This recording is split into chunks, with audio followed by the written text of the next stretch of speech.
And we have opportunity to continue praising Him with our second hymn, number 23 in church folders. Church folders number 23.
At this time, I will invite forward our ushers who will collect free will offerings and tithe. I think it's Timmy and Sasha. Come here, Sasha.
Let's bow our heads in prayer. Dear Lord, thank you for the blessing and opportunity you have given, and bless every giving heart. In Jesus' name we pray. Amen.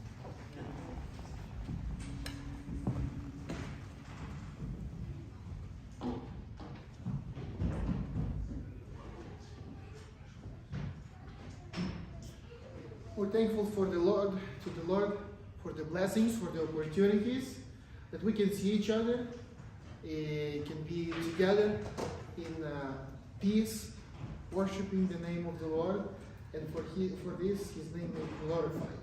At this time, I'll invite Brother John, who will share with us a study entitled God's Point of Connection.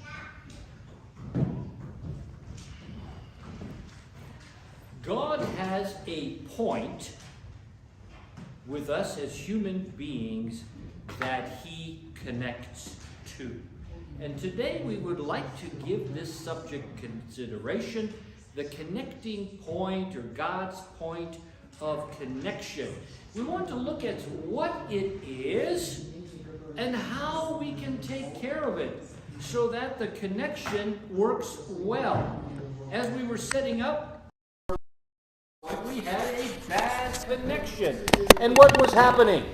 The screen was coming on and off, and there was not proper communication between what was on the computer and what was up on the screen. So God has also a point of connection with each and every one of us, and it is actually a very specific single cell of our body. And if we want this connection to be functional, if we want this connection to operate well, because do you think a connection with God is important?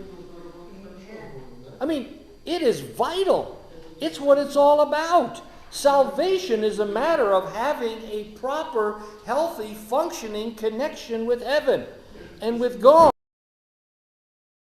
That point is very, very crucial.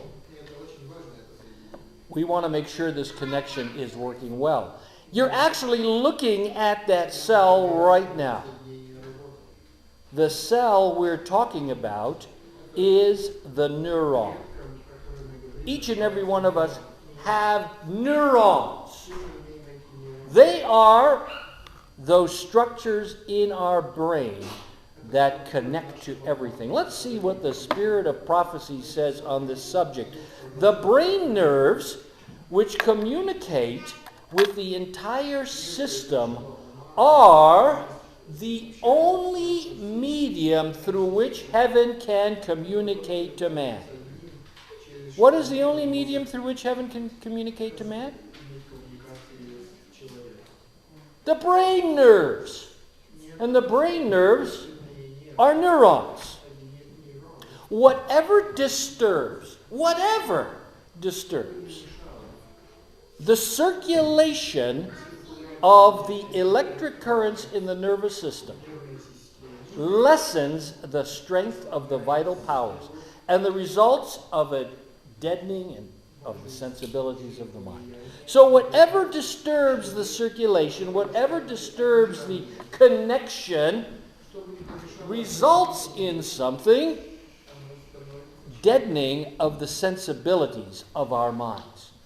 So this neuron, this one cell in our body is made up of many, many cells. But this one cell is the cell through which heaven or God communicates to man. The neuron.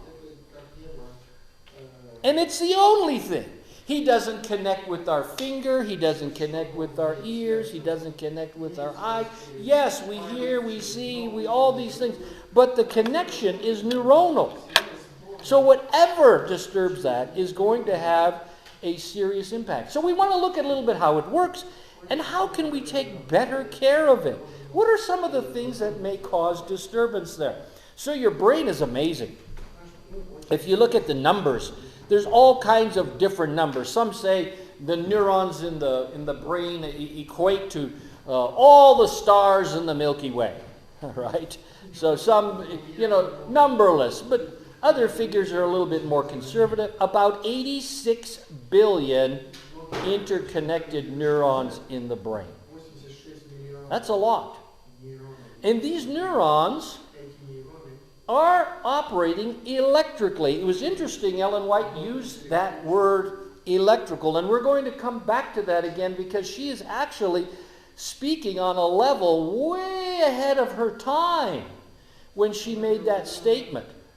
So the brain runs on only about 25 watts of electricity, enough to kind of light up a little LED light. And there are many, many different kinds of neurons. Now, when we are born with a number of neurons. All of the rest of the cells of our body have a certain life. Some live 120 days, other cells maybe a month, others 6 months. They have a different lifespan, but did you know the neuron lives from birth till death? It lives your entire lifetime, unlike many other brain cells. Actually, they've done studies on it, and they found that the neuron could live much longer than most people's lifespan. They've taken neurons out of mice and put them into rats that live 3-4 times longer than the mouse lives, and they find that these neurons can live 3, 4, 5 times the length of the species from which they were taken. So the connecting point in our brain, God designed it in a manner that it could live hundreds of years. And we see that. In the beginning, mankind lived many, many hundreds of years. Now, in more recent times, the concept of neurogenesis is coming forth, to where there is thought by many neuroscientists that actually some new brain cells, some new neurons can be formed as we go through life. And they're formed here in the hippocampus, that little area that is flashing on your screen there. The hippocampus forms these brain cells, these neurons, and an interesting phenomenon takes place. These neurons actually migrate through the brain to the area where they're going to serve. And it's an interesting concept. Not all neuroscientists have accepted this. But there is thought that there can be some neurogenesis, some new neurons formed. And so what happens with a neuron? We have some sensory input, things that we see, things that we hear. Then those things come into our short-term memory here. And in terms of remembering them, they have to be encoded. If what we see, what we hear, what the neuron connects to is not encoded, guess what happens? We forget it and we lose it in less than a minute. It's gone. It came and it went. Important point, especially in light of the lesson we had this morning about taking a thought and dwelling on it so long until it becomes my own. What is the process that allows for this encoding? Rehearsal. There has to be some rehearsal to encode that thought. And when that thought is properly encoded, it can be retrieved. It can go then into our memory, and then it will hopefully not be forgotten. And you and I, who we are, is really what we think. What does Proverbs 23:7 say? For as a man thinketh in his heart, so is he. What you are thinking is who you are. What your neuron is firing, those electrical currents in your neurons, their circuits, their activity, their functionality determines who you are. You see, you sow a thought, and what happens as a consequence of a thought? An action. Every action comes from a thought. And then you repeat an action, what results? Habits. Our repeated actions become our habits. And as we habituate certain actions, what do those result in? The formation of character. So think about this little cell that you saw on the screen at the beginning. That little spider-like cell. What it is doing determines what you are becoming and determines who you are. Who you are. Now, this is a little bit again on learning. It's so important for learning to pay attention.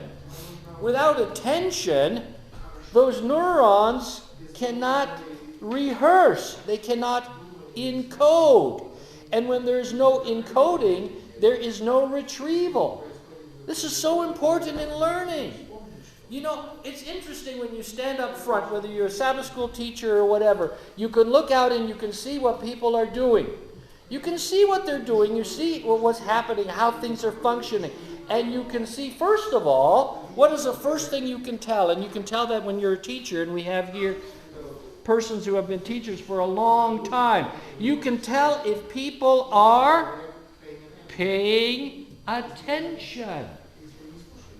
If they're not paying attention, there is no encoding. When there's no encoding, there can be no retrieval. Are we paying attention to God? Is our neuronal connection with heaven intact? Is there encoding and retrieval taking place in regards to what God is communicating to you and me? What are we paying attention to? What we are paying attention to is determining what we are thinking. And what we are thinking and encoding and rehearsing is what we are becoming. And that takes us back to the Bible verse, as a man thinketh in his heart, so is he. Therefore, this Bible text in 1 Peter 1 is important. We are to gird up the loins of our mind. What does that say? Have some checks and balances in regards to what you're paying attention to. Gird it up. Be sober and hope to the end for the grace that is to be brought unto you at the revelation of Jesus Christ. May God help us. May God help us preserve that neuron in such a manner that it's to God's honor and glory. Let's take another look at it. Look at this neuron. This is what God made. This is the connection point between heaven and earth. The only thing. Here's the cell body. It's got all these little fingers coming out from it. These are called dendrites. And each neuron has, some of them hundreds, and some of them have thousands of these little fingers extending out from the cell body. What are they all doing? They're attaching. They're connecting. They're getting information, and then they're passing it on. See how the arrow points this way? The information comes from here. Then it goes down to the axon terminal. This is how it works. Thousands of connections, hundreds of connections, interconnecting. And so the thought process, that the memory is nothing more than an electrical circuit. It's a complex circuit. Let's look a little more how this is. Here we see the neuron. See all these little fingers? And then we see other structures around it. See, we have astrocytes, and we have oligodendrocytes, and microglia. We have all of these little cells. And all of these neuronal cells are there for one purpose, and one purpose only. You know what they're there for? To serve the neuron. To take care of it. Let's just look at a few of them and see what they do. Look at this one here. The epidermal cells. They have all of these little fingers extending up here, and they're all waving around. You know what their job is? To clean up everything in the brain, to move the cerebral spinal fluid along, to get it to move as they're waving. It's kind of moving it along. To move along debris, to clean out the brain. Then we come down here and we see these guys. This looks like an octopus. It has all these hands and fingers. You know what its job is? Its job is to anchor the neuron, to hold it in place. So it's holding here and holding here to keep all of the structure functioning. Everything in that brain is there for the function of serving the neuron. And the neuron is what? The connecting point to God. The origin of thought. The seed of who and what you are. That's what this guy does. The astrocyte, right here. The oligodendrocytes. Look at them. They have all of these little structures here, these myelin sheaths that they work with to affect transmission. Then we have the microglia. These are garbage disposals. Get rid of dead brain cells and bacteria and clean up things. I like these guys, these satellite cells. These look like bubble wrap. This is like popcorn in a UPS delivery. You buy something really special that's fragile, what do they do with it? They put all this popcorn in there and all these bubble wrap in order to protect it so it doesn't break. So it's well cushioned and taken care of. And look what God did. He put this in there for what purpose, do you think? To protect the connection. To protect the neuron. All of these cells are called neuroglia. Okay, they're all supportive cells. They're all structural cells that are not the neuron, but they're there to support. All of this has that wonderful purpose. And if you were to look at it histologically through a microscope, this is what it would look like. See, here you see the neuron. Here you see all of the neuroglia cells, all there to support and take care of it. Everything there. Now, your brain uses about 20% of your total body energy. 20%. It accounts for only 2% of your weight. So 2% of what you weigh takes up 20% of all your energy. An important cell. The cell that determines who you are and connects you to heaven. This equation, E equals mc squared, all of those that went to college know this is one of the most common equations, E equals mc squared from Einstein. Energy equals mass times the speed of light squared. Wow. What did I say the neurons do? They're electrical circuits. It's all a matter of energy transmission. So based on this equation, when I looked at it, I thought of, wow, energy, electricity equals mass times the speed of light squared. What Bible verse do you think came to my mind? This Bible verse right here. Now, this Bible verse, I want to tell you, I'm not giving it an expositional analysis.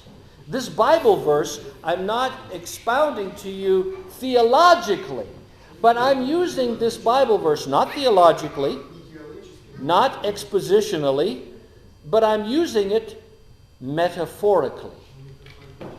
Here's the picture in the metaphor.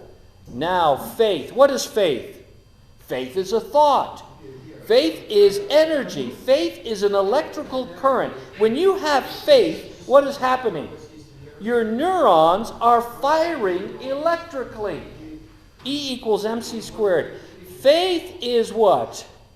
This is beautiful. Metaphorically. Is the substance of things hoped for. The evidence of things not seen. When you understand how the neuron works, it gives substance. It gives substance to our faith. Now, let's look a little bit on the action potential, how this electricity works in the brain. Ellen White talked about it electrically, and truly she was correct. Look here how the neuron fires along its axon. It actually has an electrical charge which is minus 70 millivolts. That's what the charge is at resting. Now, when a thought comes through, when something is firing, when there's an electrical action potential, this is what happens. A lot of this is chemistry. Outside you have sodium, inside you have potassium, and they have electrical charges. And determining where they are, they cause certain things to be charged electrically. So the way the membrane works, it's negatively charged because of the sodium-potassium relationship. So when it depolarizes, sodium comes in, potassium goes out, and the charge reverses, and electrical current is in action. Here we see it. It depolarizes. And then the body, in order to reset the switch, has what is called the sodium pump. It pumps the sodium back out, and the potassium comes back in, and now it's ready to fire again.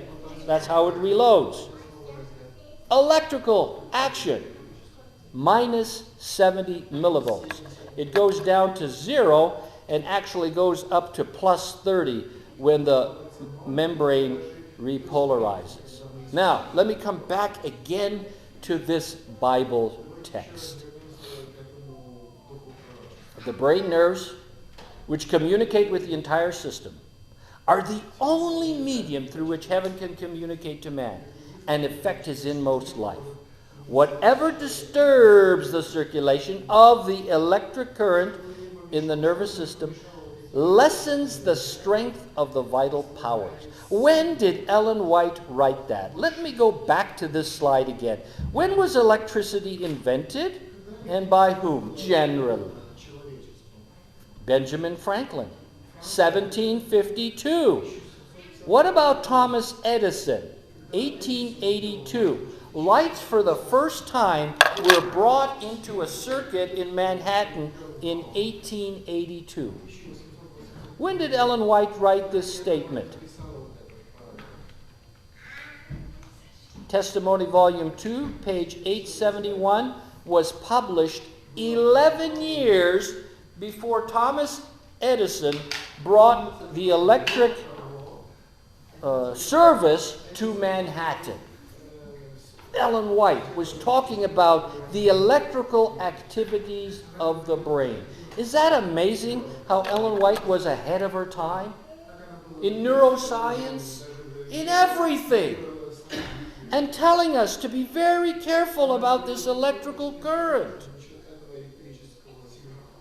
So communing with God and God communing with man is actually an electrical current, an energy surge. Let's look a little bit more how this works, the action potential. The way a nerve works, you have to reach a certain threshold. Okay, it's not a dimmer, it's a switch. You have to reach a certain threshold of input before the pulse action takes place, and that's here how it's demonstrated. Once that threshold is reached, boom, the nerve fires. There it goes, and then it has a refractory period. That's exactly how it works on a threshold basis. It has to have a certain amount of input before it can fire. Now, we talked about the electrical impulse going through the neuron.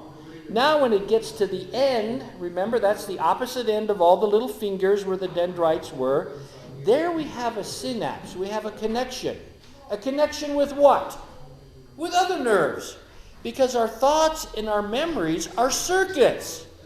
Okay? This connects with that, connects with this, connects with that. You know, memory is an incredible phenomenon of connections that are functional, and in order to be able to retrieve that memory, you have to run that circuit again. That entire circuit. Now, let's look at the complexity of how wonderfully God made this. Here comes the electrical charge down the axon. Then as you get to the synapse, it becomes, from electrical, it becomes chemical. The transmission becomes chemical. And calcium, right here, is that messenger that goes to these vesicles that create neurotransmitters. These neurotransmitters are chemical elements that carry the electrical message from this neuron to this neuron. Do you see how complicated all of this is?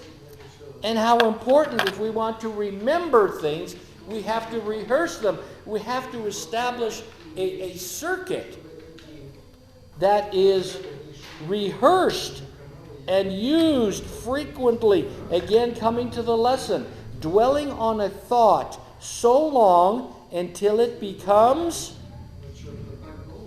our own. What does that mean? When the circuit of God's thought becomes the circuitry of your own thought.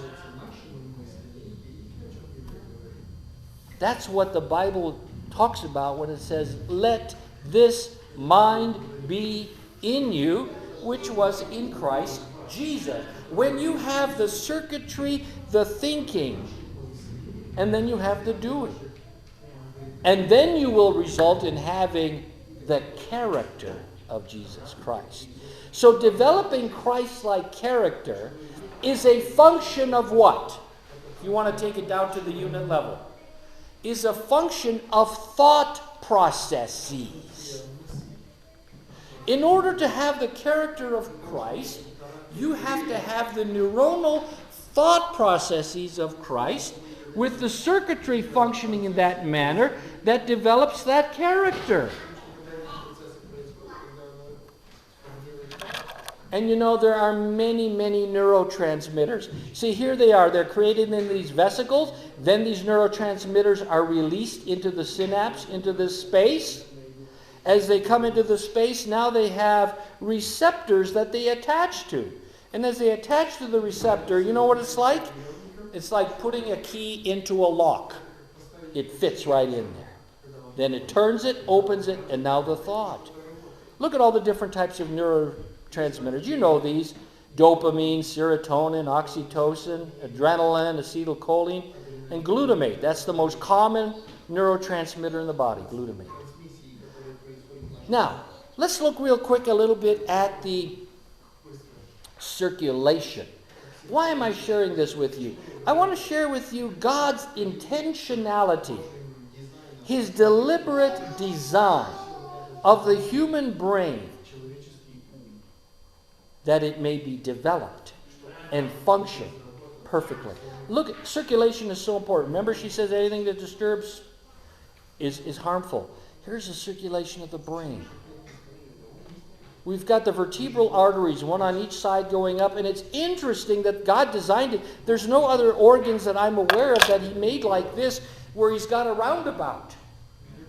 Here's a circle of Willis. This roundabout, why did He make this like this?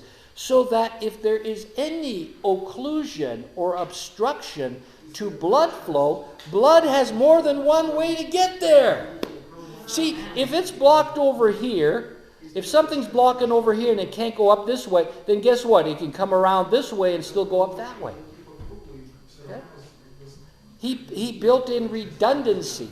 He built in a certain level of bypass ability. So you've got the vertebral arteries and you've got two carotid arteries. You've got 4 blood vessels. 4 blood vessels going up into the brain. Look what Ellen White says about this. A calm, clear brain and steady nerves are dependent upon well-balanced circulation of the blood. Sometimes I wonder why people there's not more clarity. Steady nerves, not more well-balanced brain. Maybe the circulation is messed up by the way they live, their habits. You know, atherosclerotic disease can also affect brain circulation. And when we have things that don't allow the brains to be nourished properly, then the brain cannot be clear, cannot perceive. One of the major reasons for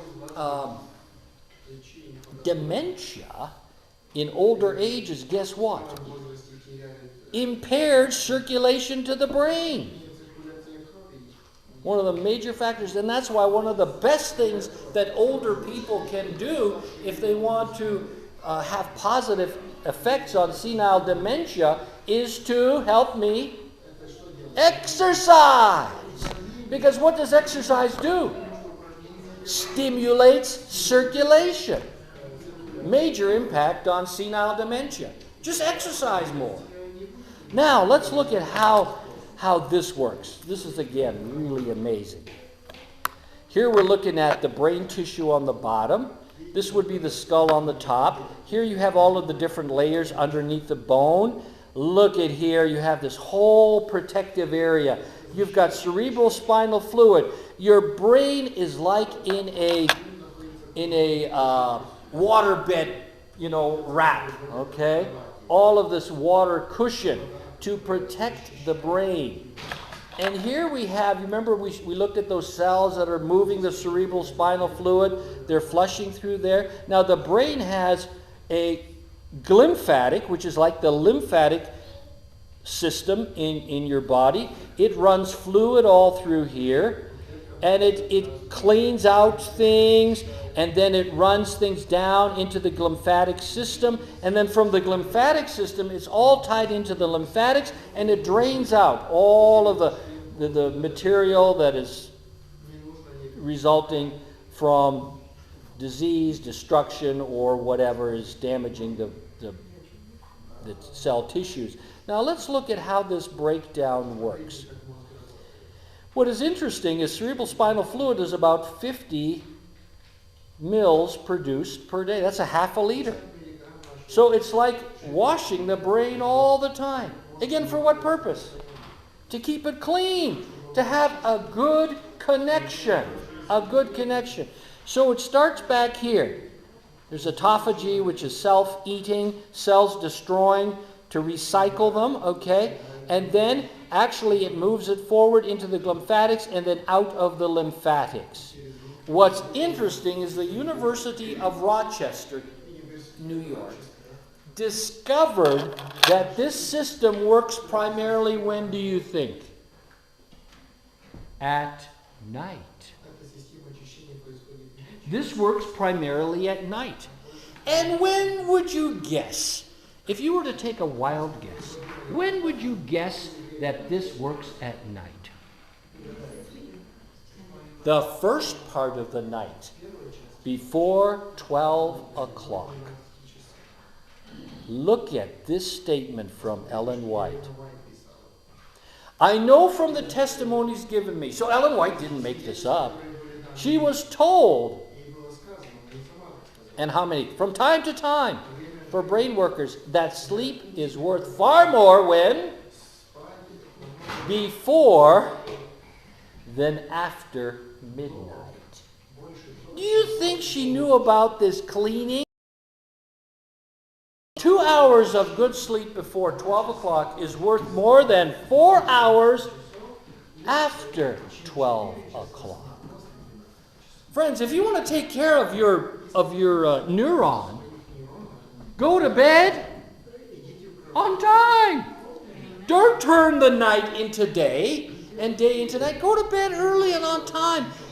And maybe better get up earlier. We want our brains to be clear. We want our neurons to function.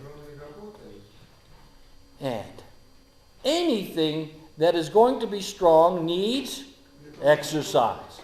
If we want to develop our muscles, what do? We need to exercise. What about the brain? I'd like to suggest we need to exercise those neurons. Exercise! Do neuronal push-ups.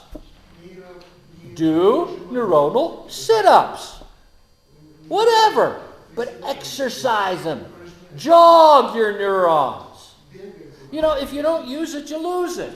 And part of aging, they have found that for people as they're getting older, number one, keep the circulation up, and number two is exercise the brain.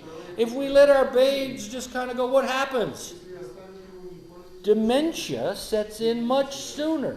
Of course, I'm not talking about it from a pathological like Alzheimer's or Parkinson's, but from an aging process. So we want to exercise our brains. This is the kind of exercise your brain needs.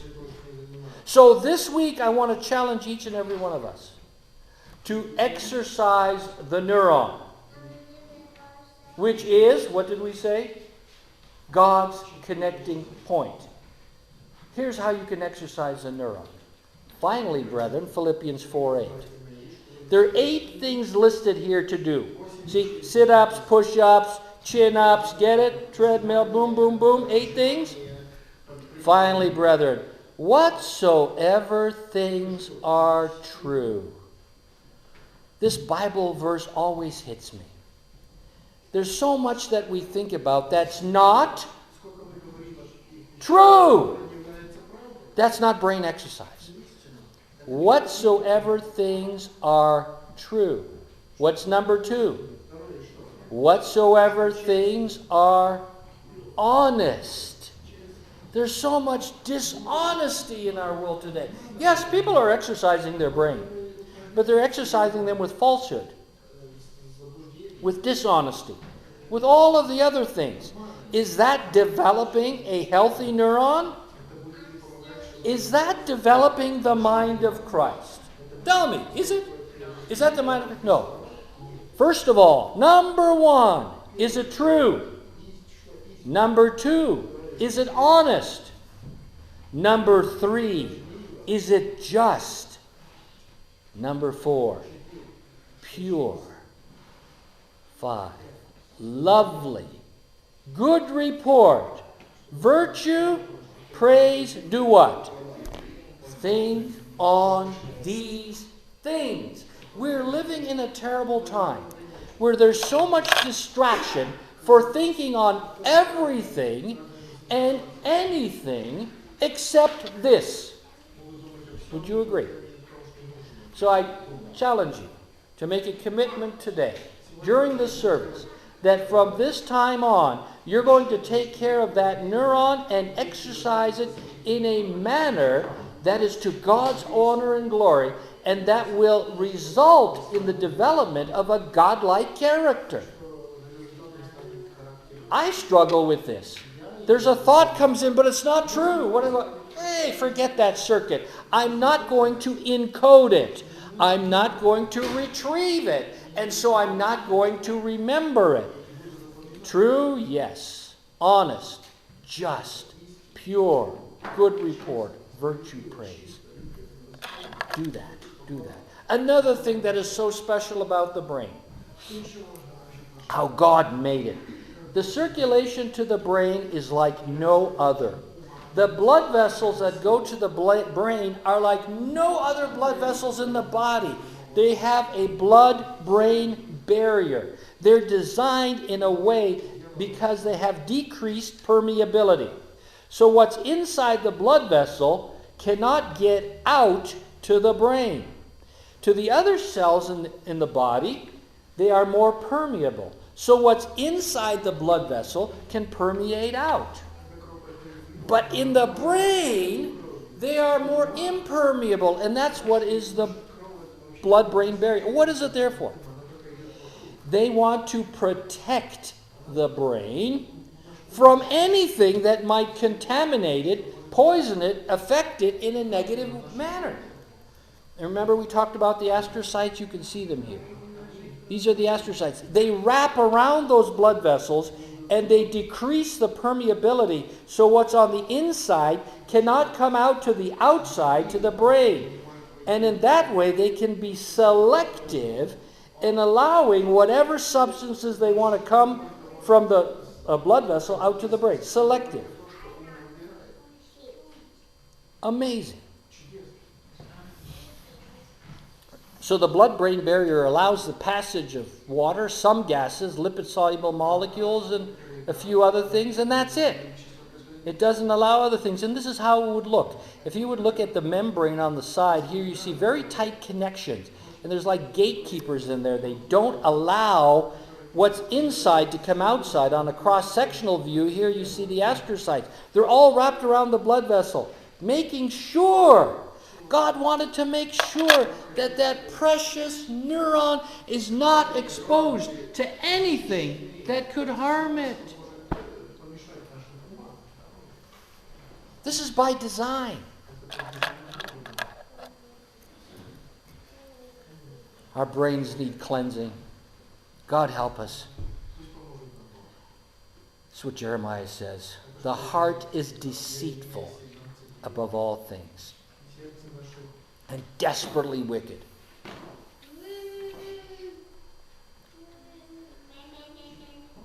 Why has Christ not come? Christ object lesson. When? There's going to be a when, then. Christ will come when something takes place. When the character of Christ is perfectly reproduced in his people, then he will come to claim his own. Oh, friends, it's a neuronal problem. When the neuron can function in the way God designed it to, by being connected with heaven, when a character can be formed by exercising the brain on those 8 things that I mentioned, and the Bible is full of more other things, when that can be developed, the true, the pure, the good, the lovely, the good report, things with virtue and praise, when we can think on these things, then we will have what? A perfectly reproduced character like Christ. And then Jesus will come. Are you going to go home this week and practice some neuronal hygiene? I hope so. Another thing that is so important. Regularity in eating is very important. Might I suggest regularity in everything in life is important. We live in a time where, you know what, people just do whatever they feel like, whenever they feel like. There is no regularity. There's no respect for the biorhythmic clock of the body. Everything is backwards and forwards. Look at, she talks here about regularity in eating, but it's regularity in everything. We need to be creatures of habit. There's a time for this, and then what? Then there's a time for this, and then what? And then there's a time for this. There is what? A time under the sun for everything. Regularity in eating is very important to a healthy body. And I highlighted this word, serenity of the mind. You know what? This is lacking in our world today. There is no mental, functional, neuronal serenity in our world. People are reflexive, abusive, impulsive. Serenity of the mind. What does serenity mean?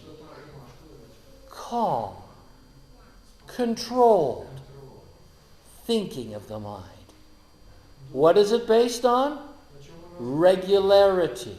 May God help us. Here's a promise. If you feel hopeless, oh, there's so much to do. I can never get the mind of Christ. If you feel hopeless, this is a promise for you. Look what it says. If, read, you will do your part, or our part, then what's going to happen? Then the Lord will do His part. Oh, friend, are you committed to do your part this week? That's all God is asking you to do. Do your part. Then He will do His part. And in case you think I took this statement out of context, look what it's talking to and reference in. Preserving our brain nerve powers. Do your part. Do your part. These statements here have been used multiple times in the last number of sermons. They're taken from This Day with God. And they show, we will not take the time to read them, that the things that we do have eternal, forever consequences. Forever consequences. Read this for yourself. Abusing, forever loss. Here's the second paragraph to that same statement. It's going to be forever lost. So may God help us to respect and understand this most important cell of our body, that we do what God designed us to do, to preserve it, to take care of it, so that we can have a proper connection with God. This is my wish and prayer. And I ask you to, this week, exercise your brain for Christ-like development. Amen.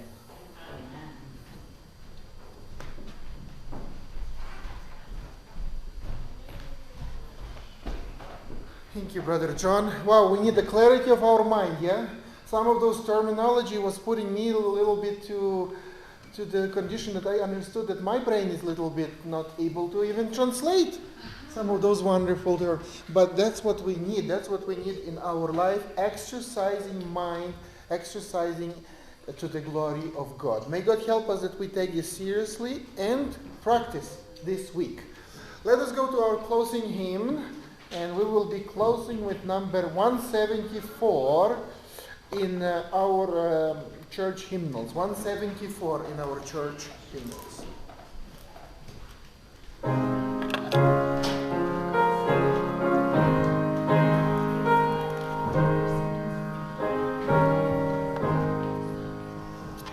I need thee every hour, most gracious Lord. No tender voice like thine can peace afford.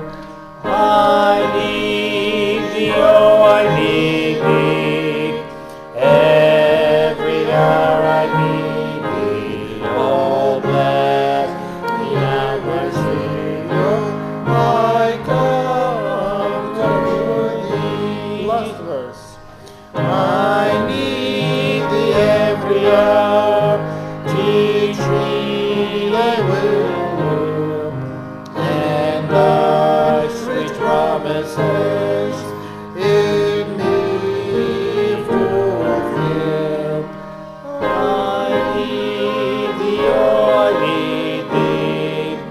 Every hour I need thee. Oh, bless me now, my Savior. I come to thee. Oh, bless me now, my Savior, I come to thee. Let's open our minds, let's open our neurons as we come to the Lord in prayer. Our Father which art in heaven, may we lift up our thoughts. May we energize our brains. May the circuits in their electrical course function in such a manner that is in harmony with your thought and your mind and your will. Father, help us this week to seize the importance and recognize the importance of having a living, vibrant connection with heaven. Father, help us to take care of our brains in such a way that they may function to honor and glorify you. May your character be developed in us, that you may come and save us from this world. We pray. Amen. Amen. Thanks again to Brother John for wonderful study here today.